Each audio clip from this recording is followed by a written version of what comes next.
Hello বন্ধুরা, আজ আমি এসেছি আমার নিজের বাড়ি, নিজের জায়গা। সমস্ত মেয়েদেরই নিজের বাড়িটাই নিজের জায়গা। আর এই বাগানটা হচ্ছে আমার মায়ের বাগান। আমার মা এখানে অনেক সবজি, ফুল সব বসিয়েছে। এখন ফুলগুলো শুকিয়ে গেছে। আগে যখন এসেছিলাম এক গাছ করে ফুল হয়েছিল, দেখতে ভালো লাগছিল। এখন ফুলগুলো সব শুকিয়ে গেছে। মা খুব সুন্দর করে এই বাগানটা তৈরি করেছে। এই সাদা ফুলগুলো এক গাছ করে ফুটেছে। এই শীতকালেতে এই ফুলগুলো দেখা যায়।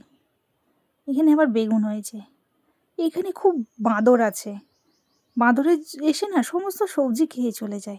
তাই মা করেছে এগুলোকে সব বেঁধে দিয়েছে। এখানে বাঁদরে খুব উৎপাত। এগুলো ধনেপাতা